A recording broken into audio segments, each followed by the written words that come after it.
2020-22-23 या काळात जालना जिल्ह्यात मराठवाड्यात ढगफुटी आणि अतिवृष्टी झाली, गारपीट झाली, शेतकऱ्यांचा अतोनात पिकाचं नुकसान झालं।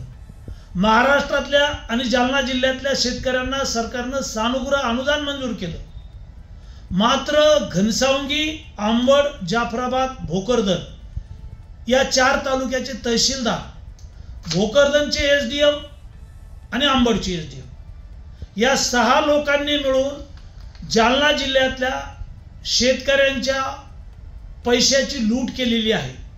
50 कोटी रुपयाचा संगनमत करून कट करून भ्रष्टाचार केलेला आहे। बीड जिल्हा,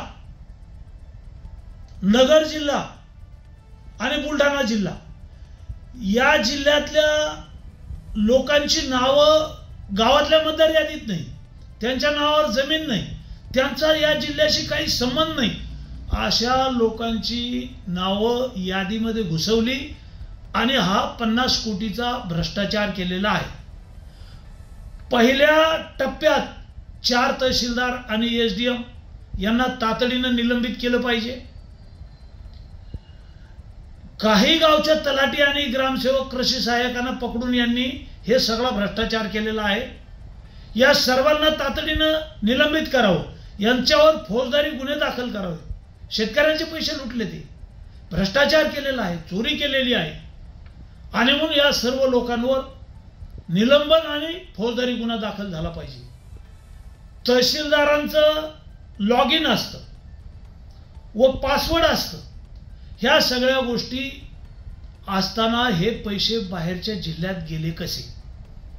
त्यामुळे ही चौकशी नीट करायची असेल तर तातडीने यांच्यावर निलंबनाची कारवाई करणं आणि यांना पोलिसांच्या ताब्यात देऊन यांना जेलमध्ये टाकणं, फौजदारी गुन्हा दाखल करणं, अशा प्रकारची मागणी माननीय देवेंद्रजी फडणवीस, महसूल मंत्री माननीय चंद्रशेखरजी बावनकुळे, कृषी मंत्री यांच्याकडे मी मागणी केलेली आहे।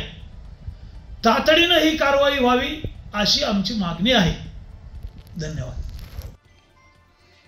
काय नाही, अशा पद्धतीने झालंय सगळं। निवडणुका खूप ताकदीनं लढले सगळे कार्यकर्ते। दीपकराव या,